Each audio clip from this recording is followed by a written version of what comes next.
अस्सलाम वालेकुम dear students. आज के हमारा दूसरा टॉपिक है रेस्पिरेटरी डिसऑर्डर में अपर रेस्पिरेटरी डिसऑर्डर का दूसरा टॉपिक है ओटाइटिस मीडिया। हमने लास्ट लेक्चर में डिटेल से बात की थी कि जिस मेडिकल टर्म में टिस आ गई इट्स मीन के इन्फ्लेमेशन है। ओटाइटिस मीडिया हमारे साथ इन्फ्लेमेशन है मिडल ईयर में, ठीक है। So it is also called acute otitis media. और डिजीज़ के बारे में या डिसऑर्डर के बारे में भी हमने बात की थी कि 2 टाइप होती हैं, एक को हम एक्यूट कहते हैं और दूसरे को हम क्रोनिक कहते हैं। एक्यूट कौन सा होता है? जो एक हफ्ते में खुद ही ठीक हो जाता है, 3-4 दिन में खुद ही ठीक हो जाता है, या अगर वो हफ्तों में और या वो महीनों तक चला जाता है एक डिसऑर्डर, तो उसे फिर हम क्रोनिक डिसऑर्डर कहते हैं या डिजीज़ कहते हैं। So it is also called acute otitis media. It's mean कि ये खुद बहुत जल्दी ही ठीक हो जाता है। Sudden infection in middle ear कहाँ पर होता है?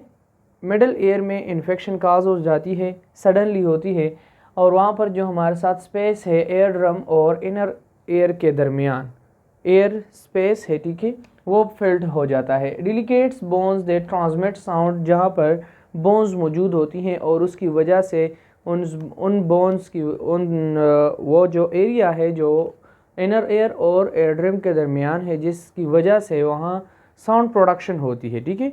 सो वो फिल्ड हो जाता है, ठीक है। इसके लिए हम देखते हैं सबसे पहले एनाटॉमी ऑफ एयर। सिंपल सी एनाटॉमी देखते हैं। सबसे पहले आपके साथ जो आउटर एयर है, ठीक है, जिसको हम पिन्ना कहते हैं, this one is pinna, and inside हमारे साथ क्या है? मिडल एयर है, और उससे अंदर अगर जाएंगे तो उसके साथ इनर एयर है, ठीक है। मिडल एयर में आपके साथ क्या है? एयर कैनाल है और एयर ड्रम है। एयर ड्रम के बाद हमारे साथ बोन्स आती हैं, ठीक है, 3 बोन्स हैं, एयर बोन्स, ठीक है, स्टेपीज, इनकस एंड मेलस, ठीक है। 3 टाइप ऑफ बोन्स है, यहाँ पर 3 बोन्स मौजूद हैं, ठीक है, जिसे हम ऑसिकल्स भी कहते हैं। ओके, इन्हीं 3 बोन्स से आगे इनर एयर में कोक्लिया मौजूद है। क्या मौजूद है? कोक्लिया, ठीक है, जहाँ पर साउंड प्रोडक्शन होती है, जो कि स्नेल लाइक है।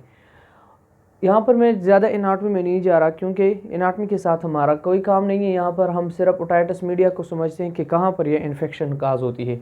इसी मिडल एयर को अगर मैं थोड़ा सा लार्ज करके देख लूँ, थोड़ा सा ओपन करके देख लूँ, तो यहाँ पर जो एयर ड्रम है, एयर ड्रम के बाहर एयर कैनाल है, एयर कैनाल से साउंड आती है, ठीक है, यहाँ पर इन बोन्स के साथ लगती है, और इन बोन्स से फिर साउंड प्रोडक्शन होती है कॉक्लिया में, और यहाँ पर फिर ब्रेन में जाती है।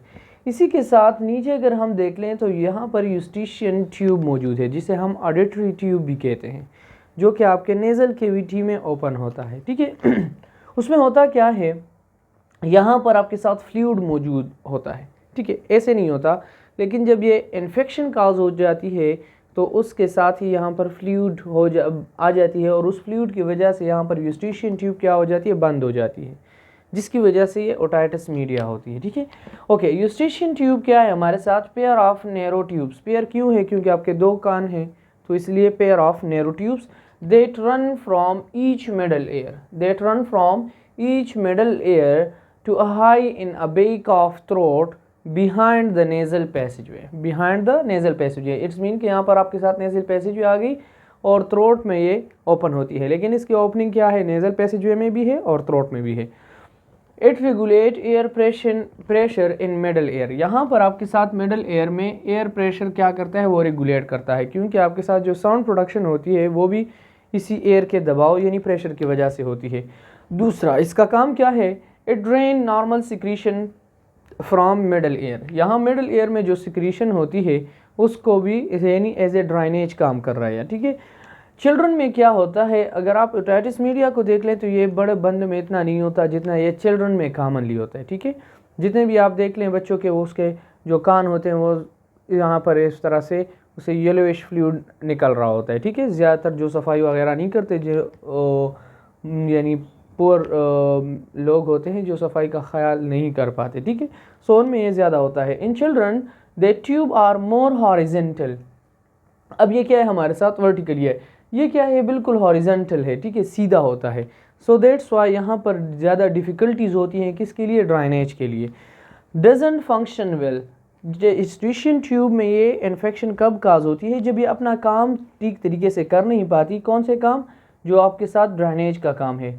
Fluid has a hard time draining from your middle ear space and can cause muffled hearing, जिसकी वजह से यहाँ पर आपके साथ जो फ्लूइड है वो जमा हो जाती है और उसी फ्लूइड के जमा होने की वजह से आपके साथ साउंड प्रोडक्शन भी नहीं होती और आप सुन भी नहीं पाते। ठीक है, काजेज़ क्या हो सकती हैं? बैक्टीरिया की वजह से भी हो सकती हैं, वायरसेस की वजह से भी हो सकती हैं, एलर्जेंस की वजह से भी। Germs travel into middle ear through eustachian tube. कहाँ से आती हैं? नेज़ल पैसेजवे से भी आ सकती हैं, थ्रोट के ज़रिए से भी आ सकती हैं, यहाँ पर आ जाती हैं और यहाँ पर यूस्टीशियन ट्यूब स्वेल हो जाती हैं, जिसकी वजह से ब्लॉकेज हो जाती है और पोर इन्फॉर्मेशन होती है किसकी? ड्राइनेज के लिए। अब यहाँ पर एक बात आती है कि ये यहाँ से अगर माइक्रो ऑर्गेनिज्म चली गई, ठीक है, फॉर एग्जांपल माइक्रो ऑर्गेनिज्म है, यहाँ से चली गई है थ्रोट के ज़रिए से या नेज़ल पैसेजवे के ज़रिए से और यहाँ पर आ गई, तो यूस्टीशियन ट्यूब ब्लॉक क्यों हो गया? अच्छा है ना, यहाँ पर ये चक्कर मक्कर लगा ले फिर वापस आ जाए। तो यहाँ पर एक इम्यून सिस्टम होती है। रीज़न को आप देख लें, बुक्स में नहीं है, आप काइंडली इसको देख लें, समझ लें। ठीक है, रीज़न में क्या है? यहाँ पर यूस्टीशियन ट्यूब के बोथ साइड पर क्या मौजूद हैं? 2 स्मॉल पैड्स मौजूद हैं, लाइक दैट, यहाँ पर और यहाँ पर। यूस्टीशियन ट्यूब के बोथ साइड पर 2 पैड्स मौजूद हैं। उन पैड्स का नाम क्या है? एडेनाइड टिश्यूज़ हैं। वो क्या हैं? 2 स्मॉल पैड्स हैं टिश्यूज़ के, उसे हम एडेनाइड टिश्यूज़ कहते हैं, जो कि एक इम्यून सिस्टम की तरह काम कर रहे हैं। यहाँ से जैसे ही माइक्रो ऑर्गेनिज्म आती हैं, ठीक है, माइक्रो ऑर्गेनिज्म आती हैं तो ये adenoid tissues as a immune system काम करती हैं और ये स्विल अप हो जाती हैं। क्या करती हैं? स्विल अप हो जाती हैं। लेकिन स्विल अप के साथ ही यूस्टीशियन ट्यूब को ब्लॉक कर लेती हैं, यूस्टीशियन ट्यूब को ब्लॉक कर लेती हैं ताकि और माइक्रो ऑर्गेनिज्म ना आए। ठीक है, लेकिन उसके साथ होता क्या है? अंदर तो सिक्रीशन हो रही है, अब वो सिक्रीशन आउट नहीं जा रही, ड्राइनेज उसका नहीं हो रहा, और जो माइक्रो ऑर्गेनिज्म आ गई हैं उनके लिए क्या हो जाता है? वो अपना रिप्लिकेशन स्टार्ट कर लेते हैं। इट्स मीन कि वो अपनी रिप्रोडक्शन स्टार्ट कर लेते हैं और जैसे ही रिप्रोडक्शन स्टार्ट कर लेते हैं तो वहाँ पर ये इन्फेक्शन ज़्यादा होती है। ठीक है, so they are 2 small pads of tissues high in the back of nose inside near to the opening of eustachian tube, और उसकी वजह से यूस्टीशियन ट्यूब स्वेल अप हो जाती हैं, उसमें ब्लॉकेज आ जाती हैं। ठीक है, ये एक इम्यून सिस्टम की तरह काम करते हैं ये एडेनाइड टिश्यू, और ये इसीलिए करती हैं ताकि और माइक्रो ऑर्गेनिज्म अंदर ना आए। लेकिन उसकी वजह से क्या हो जाता है? अंदर जो माइक्रो ऑर्गेनिज्म चली गई हैं पहले से, उनकी रिप्रोडक्शन स्टार्ट हो जाती है, जिससे इन्फ्लेमेशन बढ़ जाता है। ठीक है, लेकिन ये फिर मेडिसिन की ज़रिए से या यही एडेनाइड टिश्यूज़ इम्यून सिस्टम के लिए उसी माइक्रो ऑर्गेनिजम्स को मार देती हैं। ठीक है, जो फिर वापस आ जाती हैं। ठीक है, ओपन हो जाती है यूस्टीशियन ट्यूब। ओके, आफ्टर दैट अगर हम रिस्क फैक्टर देख लें कि ओटाइटिस मीडिया सबसे ज़्यादा कहाँ पर होती हैं, तो एक वजह आप याद रखें MCQs में कि यूस्टीशियन ट्यूब बच्चों में ज़्यादा हॉरिजेंटल होती है। ठीक है, so that's why they are risk factor. इसमें क्या है कि बच्चे हैं, ठीक है, जो आपके साथ इन्फेंट्स हैं या यंग चिल्ड्रन हैं, 6 महीने से लेकर 2 साल तक आप लिख सकते हैं, या ज़्यादा सर्दियों में। ठीक है, ज़्यादा सर्दियों में भी हो सकती है, क्योंकि आपके नेज़ल पैसेजवे में जब आप माइक्रो ऑर्गेनिज्म इनसाइड जाती है, नज़ला ज़ुकाम होता है, तो वो डायरेक्टली आपके कान में भी जा सकती हैं। ठीक है, यानी यूस्टीशियन ट्यूब के ज़रिए से। साइन एंड सिम्टम्स क्या हैं? एयर पेन लाजमी बात है, वहाँ पर पेन होगी, स्पेशली व्हेन लाइंग डाउन, जब आप नीचे सोते हैं या आप नीचे जाते हैं, ठीक है, उस टाइम आपको पेन महसूस होगा। Loss of balance, favour of 100 Fahrenheit. Favour तो लाजमी बात है, जब भी इन्फ्लेमेशन होती है, इन्फेक्शन होती है आपकी बॉडी में, तो इम्यून सिस्टम का काम ये है कि वो आपके टेम्परेचर को बढ़ा देता है। ठीक है, हेडेक भी होगा उसके साथ, लॉस ऑफ एपेटाइट, भूख की कमी, ठीक है, drainage of fluid from air, वहाँ से फ्लूइड भी आ जाएगा। ठीक है, एयर ड्रम के ज़रिए से बाहर आना भी शुरू हो जाएगा। डायग्नोसिस क्या है इसके?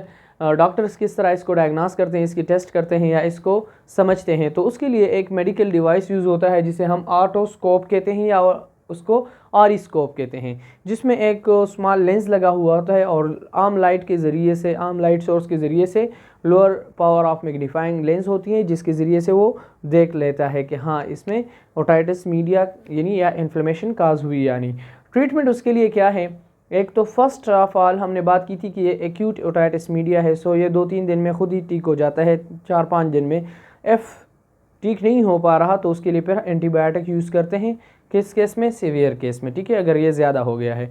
उसके साथ साथ ही हम पेन किलर्स पर यूज़ करते हैं ताकि आपको जो एयर पेन हो रही है या हेडेक हो रही है तो उसमें आपको फिर आराम मिले, ठीक है।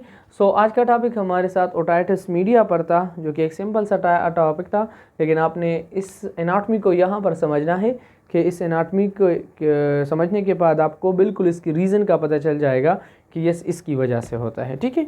सो अगर इसके अलावा भी आपके जहन में कोई क्वेश्चन आता है तो आप कमेंट सेक्शन में पूछ सकते हैं। अल्लाह हाफ़िज़, अपना बहुत सारा ख्याल रखें।